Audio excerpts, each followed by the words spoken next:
Hello दोस्तों, स्वागत है आप सभी का आपके अपने यूट्यूब चैनल मिथुन दास जयंत में। और मैं मिथुन कुमार। दोस्तों, आज एक नए टॉपिक के साथ मैं प्रस्तुत हुआ आपके सामने। टॉपिक हमारा क्या है? Demonstrative adjectives and pronouns. तो डेमोन्स्ट्रेटिव प्रोनाउंस एंड एडजेक्टिव्स आप सभी जानते हैं। इनमें आप चार वर्ड्स को बेसिकली पढ़ते हैं, जो कौन कौन से लिखे हुए हैं आपके सामने आपको दिखाई दे रहा होगा। That, this, those and these, ये फोर वर्ड्स आपके सामने लिखे हुए हैं। तो आज हमारा डिस्कशन जो है वो इन्हीं वर्ड्स पर होना है कि हमारे जो दैट है हमारा, दिस हमारा जो है, दोज है और दीज, ये कब डेमोन्स्ट्रेटिव प्रोनाउन के रूप में कार्य करेगा और कब ये एक एडजेक्टिव के रूप में कार्य करेगा। तो इस बात को मैं आपके सामने डिस्कस करने आया हूँ। ये जो है बहुत ही इम्पोर्टेंट हो जाता है और काफ़ी लोगों का ये कंफ्यूजन भी रहता है कि इसको हम सर कब एज अ प्रोनाउन यूज़ करें, इसको कब हम एज अ एडजेक्टिव यूज़ करें। तो वो बात मैं आपके सामने लेकर के आया हूँ। आप सभी जैसा कि इसके हिंदी मीन की बात करें तो जानते होंगे, इसको वह कहते हैं, इसको यह कहते हैं, इसको वे कहते हैं और इसको क्या कहते हैं, इसको कहते हैं ये सभी लोग आप जानते होंगे। और इन सभी वर्ड्स का क्या काम होता है, ये काम क्या करते हैं बेटा, इसके बारे में थोड़ी नॉलेज बता दें। ये क्या काम करते हैं? ये पॉइंट करते हैं, ये इशारा करते हैं बच्चों, इशारा करते हैं। ये कुछ ऐसे हैं जो दूर की वस्तुओं को इशारा करते हैं और वहीं पर कुछ ऐसे हैं जो पास की वस्तुओं को इशारा करते हैं। अब यहाँ पर मैंने लिखा हुआ है दैट, आप सभी देख रहे होंगे। तो दैट जो होता है वो क्या पास की वस्तुओं के लिए होता है या दूर की वस्तुओं के लिए? तो बेटा दैट जो होता है ना, वो होता है दूर की वस्तुओं के लिए। वो दूर की वस्तुएं होंगी तो उसको इशारा करेगा। और जो हमारा दिस होता है ना, वो पास की वस्तुओं के लिए इशारा करता है। जैसे कि यह एक कलम है, यह एक बच्चा है, उसी प्रकार से अगर वह को देखा जाए तो दूर की वस्तुओं के लिए वह एक बाग है, इस तरीके से। इसी प्रकार से तुम्हारा दोज और दीज में होता है। ये तुम्हारा जो होता है दोज, तो ये दोज जो है ये तुम्हारा दूर की वस्तुओं के लिए होता है, वहीं पर ये तुम्हारा जो है दीज जो है वो पास की वस्तुओं के लिए होता है। तो ये बातें तो एक बेसिक सी थी। आप ये भी जानते होंगे इसमें दैट एंड दिस तुम्हारा जो होता है ये सिंगुलर होते हैं, सिंगुलर होते हैं, ठीक है। और दोज और दीज आपका क्या होते हैं बेटा, प्लूरल होते हैं, आप सभी जानते हैं, ठीक है। अच्छा, बात ये थी कि ये कब एडजेक्टिव्स के रूप में प्रयोग किए जाते हैं और कब प्रोनाउंस के रूप में प्रयोग किए जाते हैं। इसके लिए बेटा मैं बड़ा ही सिंपल तरीका आपके लिए लेके आया हूं। मैंने दो सेंटेंस लिख दिए बेटा। यहाँ लिखा, यह यह एक यह एक चालाक लड़की है। मैंने यहाँ लिखा यह एक चालाक लड़की है। ध्यान देना, यहां मैंने लिख दिया यह एक चालाक लड़की है, ठीक है। इसको हम ट्रांसलेट करेंगे तो बनाएंगे this is a clever girl.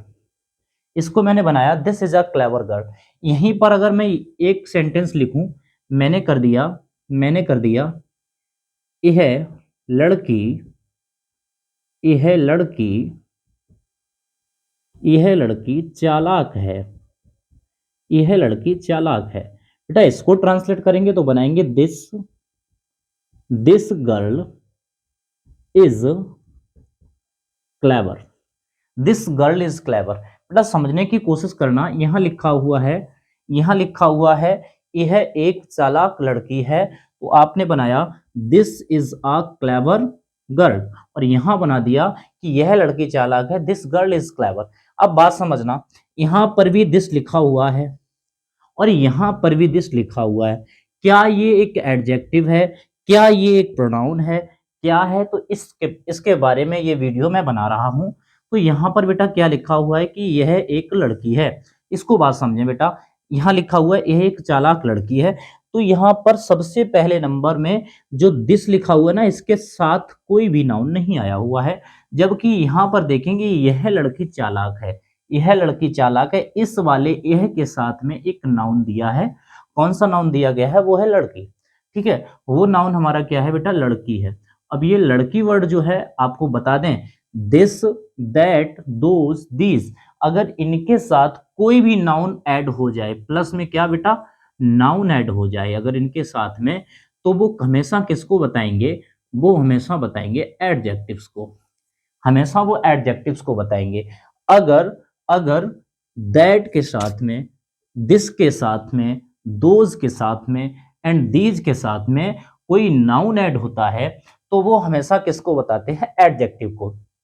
And जब कोई नाउन ऐड नहीं होता है तब क्या किया जाता है, तो उस समय आप ध्यान रखना, उस समय केवल केवल वो एक प्रोनाउन होता है, वो एक प्रोनाउन होता है। और कौन सा प्रोनाउन होता है आप सभी जानते हैं, मैं बता ही चुका हूं, दैट, दिस, दोज और दीज, ये चारों के चारों आपके डेमोन्स्ट्रेटिव प्रोनाउन होंगे या फिर डेमोन्स्ट्रेटिव एडजेक्टिव होंगे, आप सभी जानते हैं।